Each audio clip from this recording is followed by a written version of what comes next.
J'ai pas l'envie d'aller voir un psy. Oui, c'est vrai, j'ai des problèmes, mais je n'en parle à personne.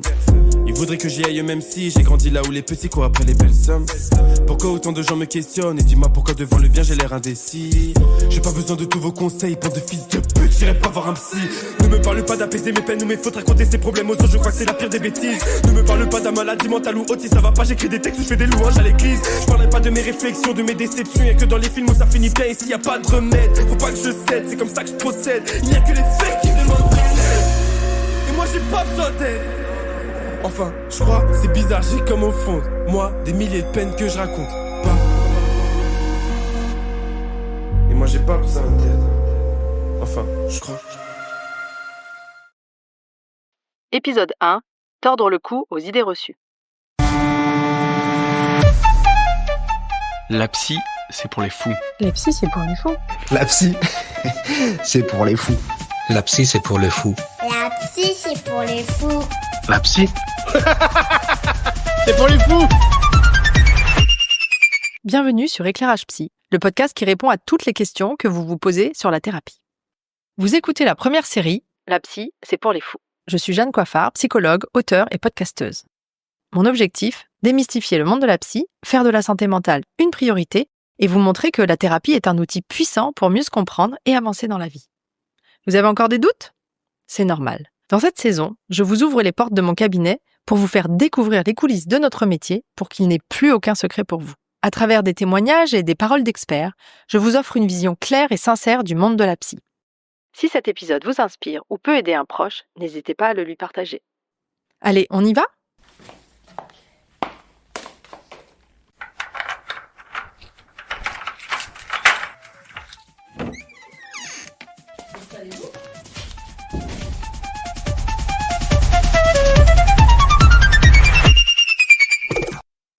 Bienvenue dans ce tout premier épisode du podcast Éclairage Psy, où l'on va démystifier ensemble la thérapie et le métier de psy.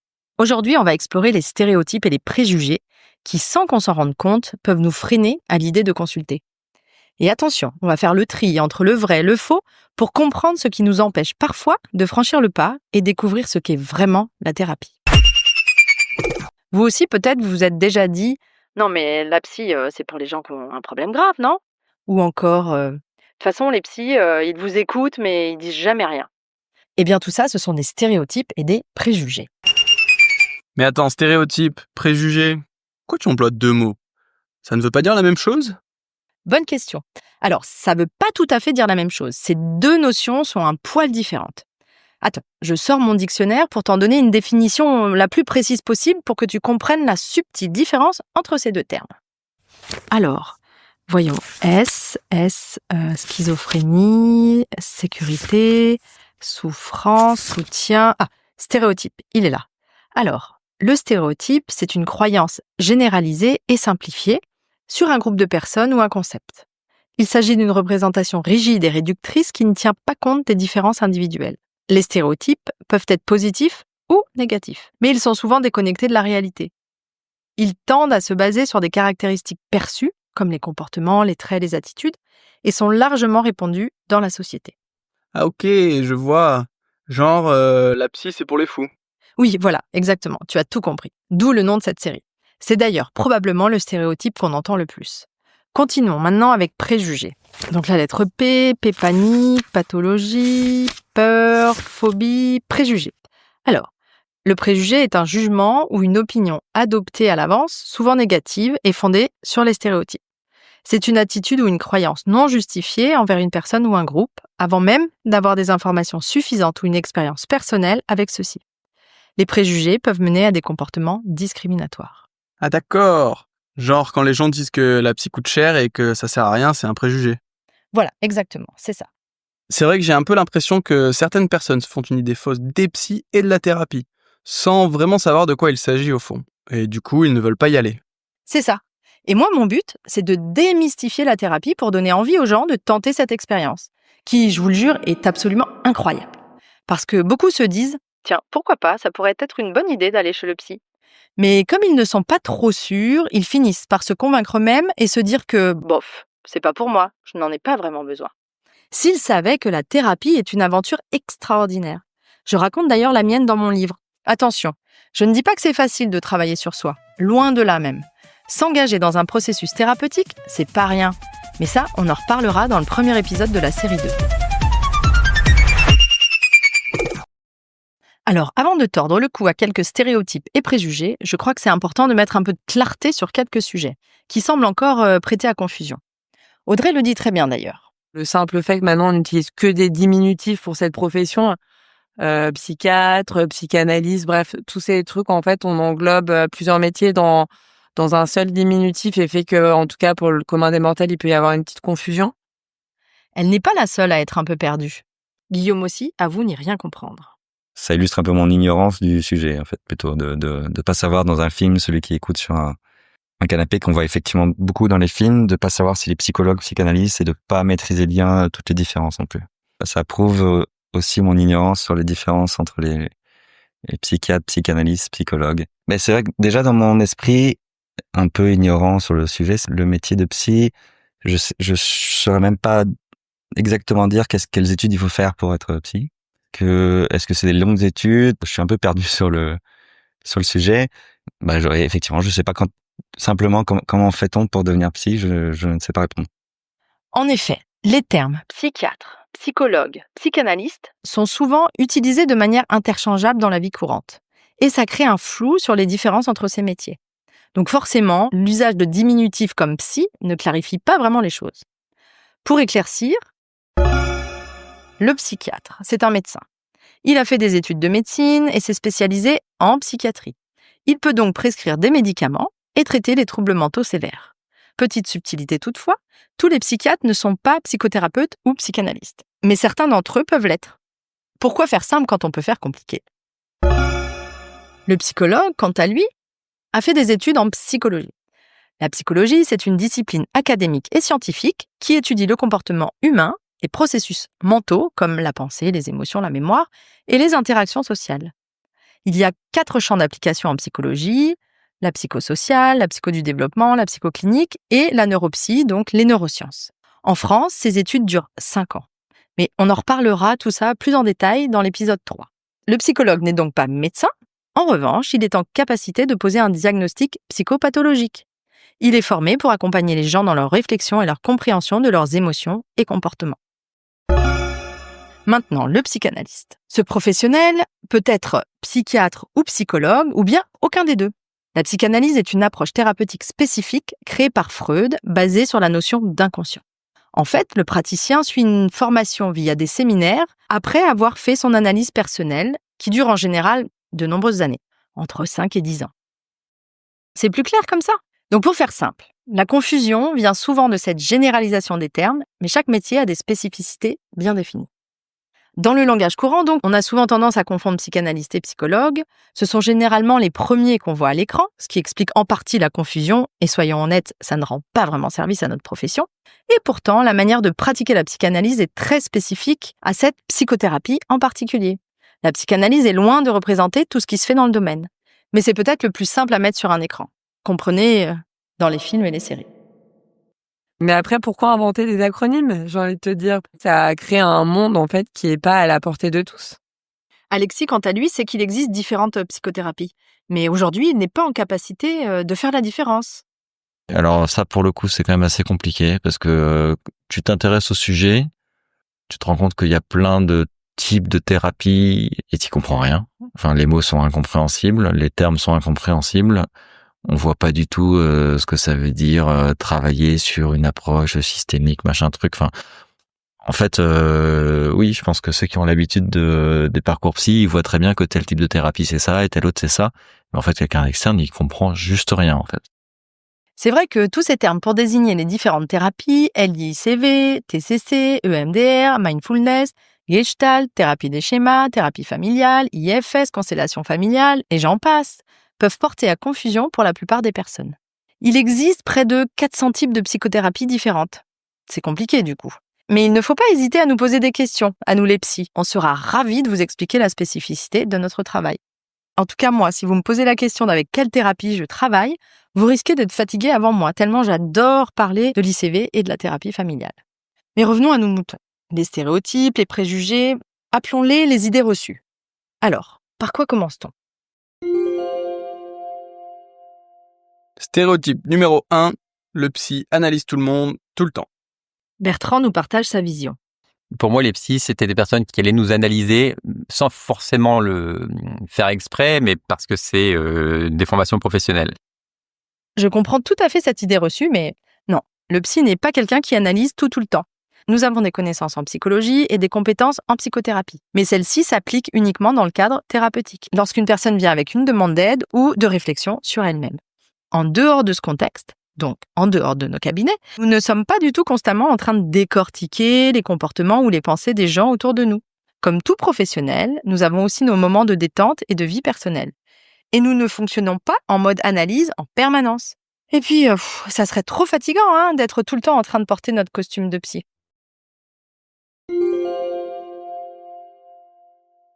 Stéréotype numéro 2, le psy est distant, froid et ne montre aucune émotion. Claire et Martin nous partagent la vision qu'ils ont des psys.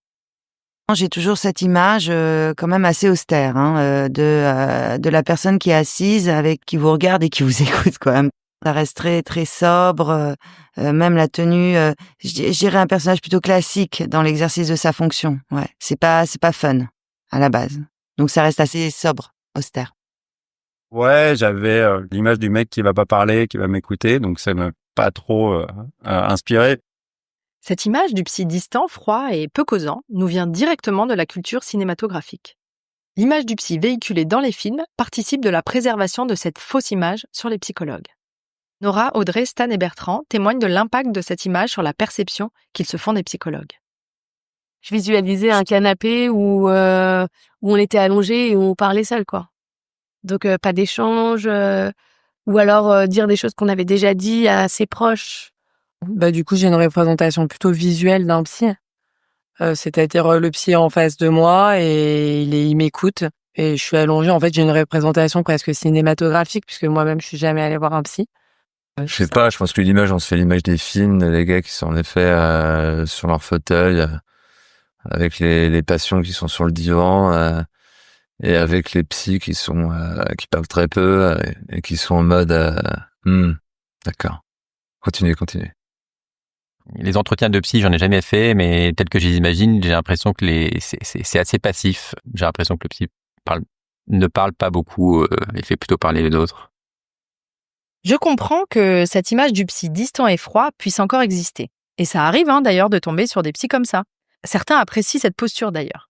Mais en réalité, la plupart des psychologues aujourd'hui mettent un point d'honneur à créer un cadre chaleureux et à établir une véritable connexion humaine avec leurs patients. D'ailleurs, c'est ce qu'on appelle l'alliance thérapeutique. Et croyez-moi, c'est un des facteurs les plus importants pour que la thérapie fonctionne. Mais on aura le temps d'en reparler.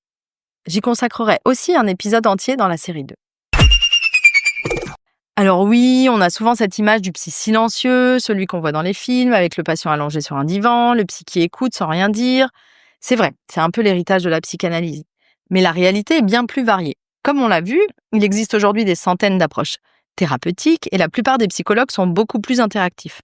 Ils posent des questions, renvoient des retours, reformulent, ils échangent avec leurs patients en face à face. L'idée, c'est vraiment de créer un espace où le patient se sente à l'aise pour parler. Être à l'écoute ne veut pas dire être distant ou sans émotion. En fait, le cœur de notre métier repose sur l'empathie et l'accordage avec le patient. C'est ce lien humain qui nous permet d'avancer ensemble, tout en gardant un cadre sécurisé pour que vous puissiez réfléchir sans vous sentir jugé.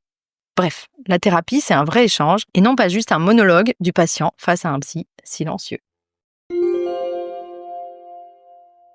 Stéréotype numéro 3, le psy va résoudre tous mes problèmes. Pilar nous confie qu'elle aurait aimé que sa thérapie ait des effets, disons, un peu plus rapides. Oui, parce qu'au début, souvent, on est très content. On s'est dit, ah oui, non, mais ça va régler tous mes soucis. Et au bout de, on va dire, 4-5 séances, tu commences un peu à tourner en rond. Et tu vois que ça avance pas aussi vite que tu voudrais. Et à ce moment-là, tu te dis, bon, c'est cher, est-ce que ça vaut la peine? Ah, cette idée que le psy va résoudre tous nos soucis d'un coup de baguette magique. C'est normal de commencer une thérapie avec l'espoir que tout va s'arranger rapidement. Mais en réalité, la thérapie, c'est un cheminement, un peu comme un entraînement de fond. Ce n'est pas toujours immédiat. Il peut y avoir des moments où l'on se dit « est-ce que ça vaut vraiment le coup ?» On aimerait parfois que ça avance plus vite, mais la thérapie, c'est un vrai travail en profondeur.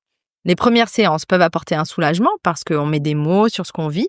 Vous savez, le fameux démo, MOTS, sur démo, MAUX. Mais les vrais changements demandent un peu plus de patience. On ne construit pas des bases solides en 2 ou 3 séances. Donc si vous avez l'impression que ça stagne, c'est peut-être simplement le temps nécessaire pour que tout ce qui a été remué commence à faire son effet. Je sais, pas facile à accepter, mais ça prend du temps. Mais s'il ne résout pas tous mes problèmes, alors c'est quoi un psy au fond? Excellente question. Je l'ai justement posée aux personnes que j'ai interviewées pour essayer de comprendre leurs croyances dans ce domaine. Un psy, c'est avant tout une personne qui accompagne et soutient. Alexis résume bien cette idée. C'est quoi pour moi un psy? Je dirais c'est un médecin de la tête. Mais c'est quelqu'un qui te soigne pas avec des médicaments, mais plus avec des mots. Et d'ailleurs, c'est peut-être plus toi qui te soignes toi-même en lui parlant. Cette vision met en lumière l'importance du dialogue dans le processus thérapeutique. Pour Audrey, le psy est un partenaire actif. Un psy, ça va être quelqu'un qui va démêler un problème, qui va interagir avec toi pour faire en sorte que tu te sentes mieux. Il joue un rôle clé dans l'allègement des charges émotionnelles. Claire, quant à elle, insiste sur l'importance de l'écoute et du temps de parole. Pour moi, un psy, c'est quelqu'un qui permet d'avoir un temps de parole. C'est quelqu'un qui sait écouter. Voilà, ça c'est très important et qui permet finalement de trouver sa place dans ses pensées, quoi. Le psy crée cet espace unique où l'on peut réfléchir et s'organiser intérieurement. Bertrand lui met l'accent sur la sécurité et la confidentialité. Donc c'est une personne qui est là pour écouter, qui est garante de garder le secret et qui va pouvoir éventuellement donner des clés pour aider les gens. Ces éléments sont essentiels pour établir une relation de confiance. Natalia évoque la notion de zone de confort, comfort zone comme elle dit. Un psy, c'est une personne qui nous accompagne. C'est quelqu'un qui peut nous écouter, avec lequel on peut partager en toute sécurité nos pensées, même nos peurs, nos vécus, sans la peur d'être jugé. Cette absence de jugement est au cœur de la relation thérapeutique. Enfin, Séverine résume parfaitement la mission du psy. Alors donc pour moi, un psy, c'est un aidant déjà, qui nous permet de relire notre histoire avec peut-être un regard différent et voir quels ont été les dysfonctionnements, les blocages, voilà. Et tout ça pour aller mieux, quoi. Pour essayer d'être mieux dans sa vie. En somme, un psy est bien plus qu'un simple auditeur. C'est un facilitateur, un guide, un espace de sécurité où l'on peut s'exprimer librement. Son rôle n'est pas de résoudre les problèmes à notre place, non, mais de nous accompagner dans leur compréhension et dans la recherche de nos propres solutions. C'est une personne de confiance, capable de démêler des émotions complexes, de révéler des blocages invisibles et de nous aider à réécrire notre histoire pour avancer avec plus de clarté et de sérénité. Ça donne envie, non ?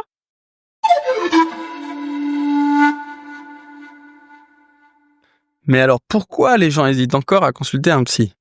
C'est justement ce que j'ai tenté de comprendre à travers les entretiens que j'ai menés. Il apparaît que beaucoup ne se sentent pas concernés, tout simplement. Non, le psy, c'est pour les autres. Il existe encore de nombreux préjugés sur les personnes qui consultent, comme si seuls les problèmes graves et les gros traumas justifient d'aller en thérapie. C'est le cas de Audrey et Bertrand qui estiment ne pas avoir de problème suffisamment grave pour aller consulter un psy.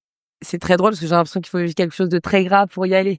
Pour moi, en fait, tu vas voir un psy quand tu as vécu un traumatisme, quand il y a quelque chose de très grave que tu n'arrives pas à résoudre toute seule. Donc je pense qu'effectivement, on pourrait tous à un moment donné consulter et puis raconter sa vie et puis peut-être derrière quelqu'un qui nous dit ouais mais pas de soucis, etc. Ça permet aux gens finalement de se sentir mieux. Mais j'ai jamais fait le pas parce que je considère que j'ai pas de problème finalement assez grave. D'autres pensent qu'il faut être fou pour aller consulter. Stan, Audrey et Martin évoquent cette croyance largement répandue dans nos sociétés. Enfin, je trouve ça... Avant, toi, c'est un peu ce côté, t'allais voir un psy en mode t'es taré. T'es malade. T'es malade, t'as un problème. Puis je pense que dans ma famille et dans la plupart des familles que j'ai vues, aller voir un psy, c'est pas... c'est pour les fous. Contrairement aux idées reçues, pas besoin de vivre un traumatisme ou une crise majeure pour consulter un psy. Beaucoup de personnes viennent en thérapie pour travailler sur des aspects de leur vie qu'elles souhaitent améliorer. comme la gestion du stress, l'affirmation de soi, ou simplement pour mieux comprendre certaines réactions ou émotions. La thérapie est ouverte à tous, peu importe la gravité des difficultés. Et surtout, il n'y a pas de hiérarchie dans la souffrance. Certaines personnes, et c'est souvent des hommes d'ailleurs, pensent qu'aller chez le psy est une forme d'échec. C'est comme un constat d'échec dans la vie que je suis en train de mener finalement. Parce que si je vais voir un psy, c'est qu'il y a un problème. Et s'il y a un problème, c'est que j'ai pas réussi quelque part où j'aurais dû, en tout cas où ça devrait fonctionner. Guillaume nous partage sa vision sur le sujet. Ça vient peut-être profondément de la société patriarcale, du fait que l'homme, encore aujourd'hui, alors heureusement moins qu'il y a 50 ans, mais et doit être la figure paternelle, la figure de l'homme à la maison, celui qui est là en cas de problème, celui qui est un peu le socle du foyer. Et donc dire qu'on va voir un psy est peut être perçu en tout cas comme encore aujourd'hui comme un aveu de faiblesse. J'imagine que donc bloque un certain nombre d'hommes de faire ce parcours par rapport à l'impression que ça donnerait à la société. Et finalement, même si ça a évolué les derniers temps, ça reste encore assez tabou de dire que l'on va chez son psy. Tu dis pas de but en blanc, je vois un psy ou j'ai vu mon psy. On dit facilement qu'on va chez le médecin, mais difficilement qu'on va chez le psy. Et du coup, ce côté tabou fait que les gens peuvent avoir des préjugés du genre qu'est-ce qui s'est passé dans sa vie ou pourquoi a-t-il besoin d'aller chez le psy, qu'est-ce qui va pas. Et du coup que forcément c'est des gens qui vont mal. Dans mon entourage, quand j'ai commencé à avoir des psys, non, je n'avais jamais parlé avec personne. Ni des amis, ni mes parents, ni personne. Donc je n'allais pas être quand même la première. Et si j'allais voir des psys, c'est que j'avais aussi certains complexes, certains traumatismes, si tu veux, donc qui étaient durs déjà à assumer. Donc en fait que j'avais pas forcément envie de partager. Certaines personnes hésitent encore de peur de devoir faire face à leur zone d'ombre ou aux moments obscurs de leur histoire. Ils n'ont pas envie d'aller déterrer ce qu'ils ont pris le soin de mettre sous le tapis.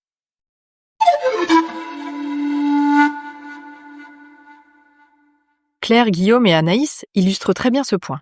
Il y a quand même aller voir un psy, il y a une démarche qui reste difficile. C'est comme si on se dit pas qu'on va être jugé, mais quelque part par le biais du psychologue, on s'analyse aussi quoi, ça sort, donc ça peut être éprouvant, ouais. On peut pas tricher normalement. J'assumais pas forcément certains biais dans mon comportement et j'avais pas forcément envie de les mettre en lumière. Et le problème c'est qu'effectivement quand on va voir un psy, quelle que soit la thérapie, si c'est efficace, c'est qu'on finit par tout sortir quoi et par éclairer des zones d'ombre qu'on n'assume pas forcément. On n'est pas fier parce qu'on peut développer des comportements ou des modes de pensée qui sont pas top, enfin par rapport à ce qu'on aimerait avoir et comment on aimerait fonctionner, et on l'assume pas. Donc c'est pour ça que ça dure longtemps souvent ces bêtises. Un autre sujet, c'est peut-être aussi d'avoir peur d'aller fouiller dans des choses qui sont pour l'instant enfouies, qu'on a l'impression de plus ou moins maîtriser. Et d'avoir peur de remettre à la surface des sentiments, des émotions, des souvenirs qu'on préférerait oublier ou laisser là où ils sont. C'est pile la phrase « moi de mon temps, on n'allait pas chez le psy », je pense. Ou c'est plutôt « tiens, il y a plein de choses qui se passent dans ma famille, mais surtout n'en parlons pas, comme ça, comme ça tout ira bien en fait ». On va régler nos problèmes autour d'un bon repas, on va rigoler, on va passer un bon moment et zou, en fait, ça suffira pour régler tous les problèmes. Beaucoup de gens préfèrent encore adopter la technique de l'autruche. Et je ne parle même pas de refoulement. Simplement de faire comme si ça n'existait pas. Comme si, en portant des œillères, les problèmes allaient disparaître comme par magie. Mais c'est un leurre. La réalité, c'est que ce qu'on ne traite pas a souvent tendance à ressortir autrement. Et parfois de façon bien moins sympa. Ça peut se manifester sur le plan physique, fatigue inexpliquée, douleur, tension. Notre corps parle, même si on essaie de l'ignorer. En thérapie, l'idée, ce n'est pas de se faire du mal ou de déterrer ses souvenirs pour le simple plaisir de souffrir. C'est au contraire d'aller les chercher pour les comprendre et les alléger. De trouver un espace où ces zones d'ombre prennent moins de place. Parce que finalement, fuir ce qui nous fait mal, c'est surtout s'empêcher d'avancer. Vous ne croyez pas ? Certaines personnes, comme c'est le cas d'Audrey et Stan, se disent qu'ils ont suffisamment d'oreilles attentives autour d'eux et que par conséquent, ils n'ont pas besoin d'aller voir un psy. Non, moi-même, j'ai jamais eu l'occasion d'aller voir un psy. Je pense qu'autour de moi, en fait, on n'a jamais parlé de ça. Et quand tu as un problème, en fait, tu le résous par toi-même ou avec tes amis ou avec ta famille. À quoi ça sert d'aller parler à un inconnu? Ce que j'ai mis en place dans les relations que j'ai avec mes amis ou ma famille et la manière de beaucoup échanger, de parler, m'a permis finalement de pouvoir vivre vivre les choses ou les drames qui ont pu m'arriver de manière que ça marche, quoi. Enfin, de manière que ça aille bien, quoi. Voilà, que ça aille bien. Je trouve que c'est quand même toujours plus simple. Moi, je le vois, c'est toujours plus simple et plus intéressant d'échanger avec des personnes qui te connaissent. Le psy, c'est une personne qui ne te connaît pas. Alors, même si j'ai aucun doute qu'elle a toutes les compétences pour pouvoir comprendre comment tu fonctionnes et autres. Mais finalement, je trouve ça plus riche quand même. Enfin, c'est pas que je trouve ça plus riche parce que j'ai jamais vu un psy, mais en tout cas, ça me suffit d'échanger avec mes amis, ma famille, ma femme, sur mes drames, mes problèmes ou autres, quoi. Ah, cette fameuse idée qu'on n'a pas besoin d'un psy parce qu'on a des amis. On l'entend souvent. Alors c'est sûr que parler à ses amis, c'est super. Mais petite nuance.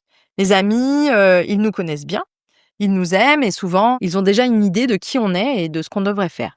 Du coup, sans le vouloir, ils peuvent nous donner des conseils basés sur leur propre expérience, leurs émotions, voire leurs attentes à eux. Et hop, on se retrouve avec des conseils qui ne sont pas forcément faits pour nous. Le psy, c'est différent. Il ne nous connaît pas, il n'a pas d'a priori et surtout, il ne va pas nous dire ce qu'on doit faire. Il est là pour nous aider à réfléchir, à poser les bonnes questions et à trouver nos propres solutions. Le psy est formé, il a fait 5 ans d'études, il dispose d'outils et il sait mener un entretien. C'est tout un art. C'est un peu comme si les amis donnaient un mode d'emploi tout fait, alors que le psy, lui, il aide à écrire le sien. Et franchement, ça change tout, non? Et puis il y a aussi toutes ces autres croyances ou même peurs qui empêchent les gens de faire la démarche d'aller voir un psy. Les psys coûtent cher et ils ne servent à rien. Beaucoup pensent qu'aller chez le psy, ça coûte cher et que finalement, ça ne sert pas à grand-chose. Après, ça coûte cher.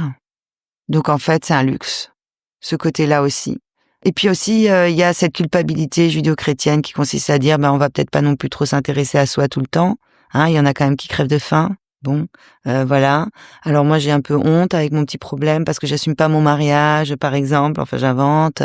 Que je suis en préménopause. Mes enfants me font chier. J'ose pas me le dire. Voilà. Voilà, j'imagine un truc comme ça.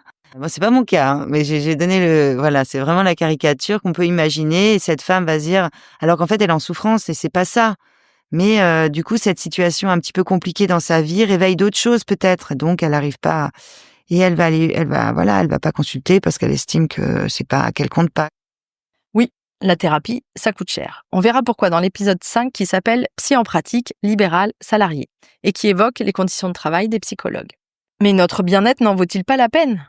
C'est parfois aussi une question de choix. Entre une virée shopping, des pintes avec les potes dans les bars ou un week-end en dehors de chez soi, chacun décide de la manière dont il dépense son argent. Le psy est lui-même dérangé et cherche à résoudre ses problèmes au travers de son métier. On entend souvent aussi que les psys sont eux-mêmes dérangés. Des idées préconçues, c'est que les psys ont besoin d'un psy, que les psys sont souvent un peu torturés, donc et qui font ce métier-là pour résoudre un problème qu'ils auraient eux. Ça aussi, c'est intéressant comme point de vue. On aura l'occasion de revenir dessus et d'expliquer pourquoi c'est important que les psys fassent un travail sur eux. Quand on va chez un psy, on va forcément devoir pleurer. C'est ça. Après, tu vas me faire pleurer.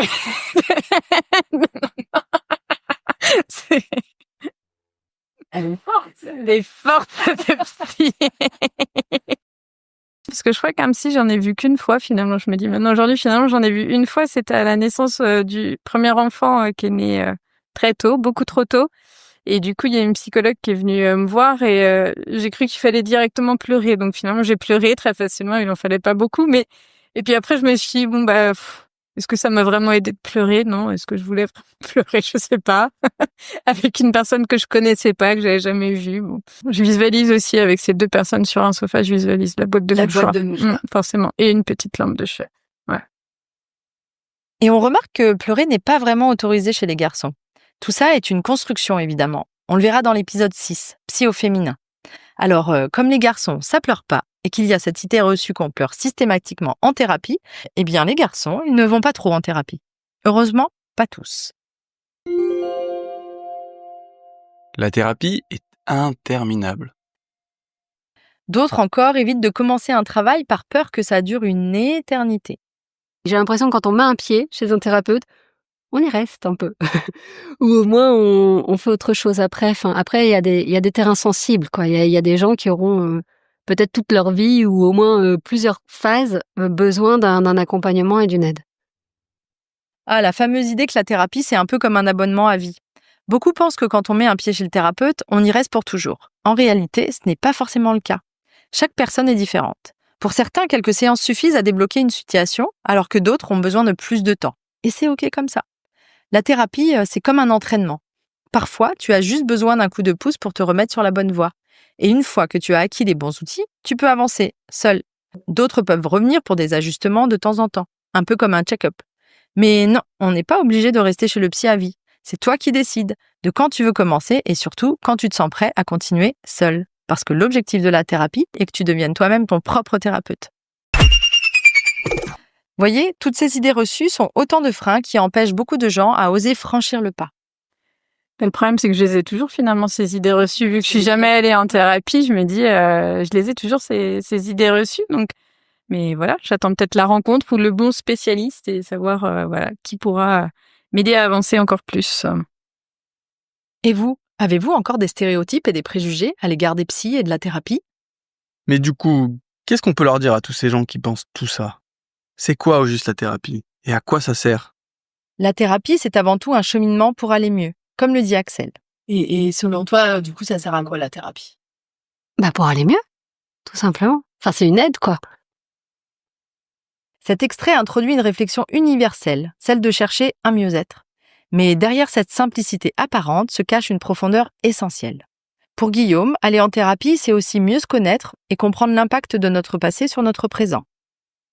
Le but premier, c'est de mieux se connaître, dans le but d'aller mieux et d'essayer de trouver des outils pour s'améliorer soi-même et améliorer ton quotidien. Ce travail permet de déterrer des émotions enfouies, de réaliser à quel point elles influencent notre vie actuelle et d'apprendre à les apprivoiser. Certains décrivent ce processus comme salvateur. Perrine témoigne.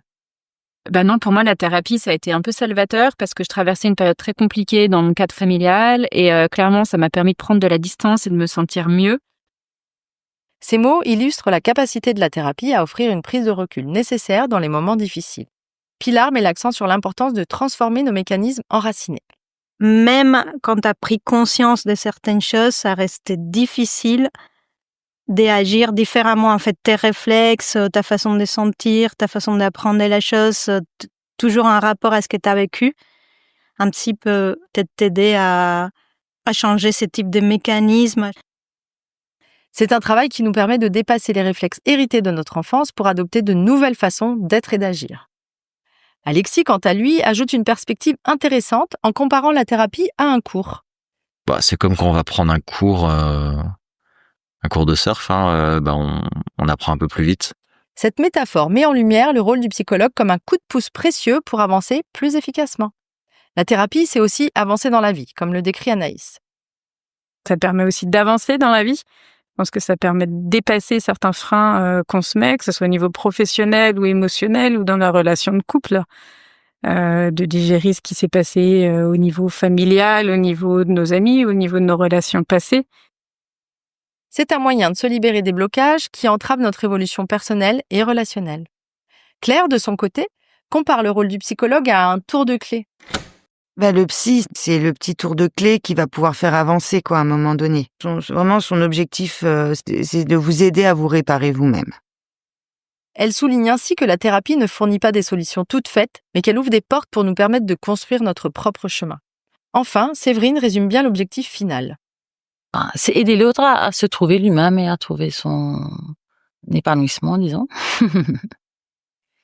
Ouais, c'est ça que le psy fait, c'est que il nous accompagne, mais en nous laissant nous-mêmes trouver notre propre façon d'être heureux, quoi. En somme, la thérapie, c'est apprendre à mieux vivre avec soi pour mieux vivre tout court.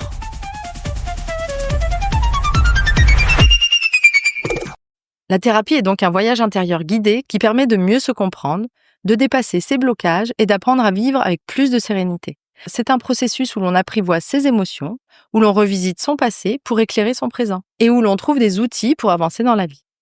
Bien que chaque expérience soit unique, la thérapie partage ce fil rouge, offrir un espace de sécurité pour se reconstruire et s'épanouir pleinement.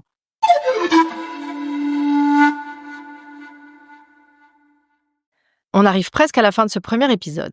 Si grâce à cette écoute, j'ai réussi à tordre le cou à quelques préjugés et stéréotypes et que vous êtes maintenant convaincus des bienfaits de la thérapie, alors mission accomplie. La psy, c'est pour les fous. En attendant le prochain épisode, j'ai demandé à mes témoins leurs conseils à donner à quelqu'un qui hésite encore. Je conseille à tout le monde, même si vous sentez que vous n'avez pas besoin, vous allez découvrir que vous en avez vraiment besoin. Oui, qu'il faut essayer et qu'il faut essayer jusqu'à trouver le bon, quoi. Je pense qu'il faut donner 2-3 chances de faire vraiment cette alliance avec le professionnel. Et la vie, c'est un travail de recherche, des alliés, justement, des alliés qui peuvent t'accompagner dans ta quête de toi-même. Non, je trouve vraiment ridicule de pas sauter le pas parce que, voilà, tous ceux qui sont bloqués, je sais pas, par le qu'en dira-t-on, par leur ego, ou par, je sais pas quoi, hein, mais c'est tellement mieux après, quoi. Ou parce qu'ils ont pas envie d'aller refouiller. Ils disent non, je vais pas aller refouiller dans des trucs comme ça et tout, mais c'est qu'un temps, quoi. C'est quoi, par exemple, 1 an ou 2 ans sur une vie de 80 ans? Pour être tellement mieux après. Pour être libéré, quoi. Être léger, être réconcilié avec avec les gens déjà, avec les parents, avec la vie en général, quoi. C'est tellement mieux.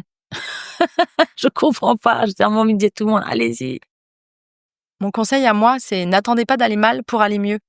La thérapie est plus facile quand elle est réalisée en préventif. Trop souvent, les gens nous sollicitent quand c'est presque déjà trop tard, quand ils ont touché le fond, dans des gros moments de crise ou quand les symptômes sont déjà bien installés. J'avais plus le choix, quoi. J'en souffrais trop. J'aurais pu réagir plus tôt, mais en fait, quand c'était plus tôt, c'était les autres qui me conseillaient. Et ça marche pas. Parce que du coup, par réaction, écoutez, je n'y suis pas allée plus tôt, c'est dommage. Maintenant que nous avons démystifié quelques idées reçues sur la thérapie, il est temps de s'intéresser à une question essentielle. Qui sont vraiment les psys ? Loin des clichés véhiculés par les films. Comment se positionnent-ils face à leurs patients ? Et que signifie réellement cette fameuse posture du psy ? Je vous donne rendez-vous dans le prochain épisode pour découvrir ce qui se cache derrière la porte de nos cabinets. J'ai pas l'envie d'aller voir un psy, oui c'est vrai j'ai des problèmes mais je n'en parle à personne. Il voudrait que j'y aille même si j'ai grandi là où les petits courent après les belles sommes. Pourquoi autant de gens me questionnent, ils savent tous que ça tourne par rond dans mon esprit. En vrai ils ont peut-être raison, faudrait que je prenne rendez-vous chez le psy. Faudrait que je prenne rendez-vous chez le psy. Ils ont peut-être raison. Ils savent tous que ça tourne par rond dans mon esprit. Faudrait que je prenne rendez-vous chez le psy. Voilà, c'est tout pour aujourd'hui. On se retrouve dans 2 semaines pour un nouvel épisode. Pour soutenir ce podcast, abonnez-vous sur votre plateforme d'écoute préférée et laissez-moi un commentaire. Ça m'aide à me faire connaître. Vous pouvez aussi me suivre sur les réseaux sociaux. Je vous mets tous les liens en description. Au fait, je suis l'auteur d'un livre qui raconte comment se libérer de sa famille dysfonctionnelle grâce à la thérapie. Si vous pensez que ce livre peut vous aider ou être utile à l'un de vos proches, alors n'hésitez pas à vous le procurer. Et si toutefois j'ai réussi à vous convaincre de commencer une thérapie, mais que vous ne savez pas qui aller voir, réservez dès maintenant votre consultation d'orientation thérapeutique sur mon site internet. J'en profite pour remercier chaleureusement toutes les personnes qui ont accepté de participer à cette série. Le montage a été fait par Anastasia DeSantis du studio Storia. Merci pour votre écoute. À très bientôt. Et d'ici là, surtout, prenez soin de vous.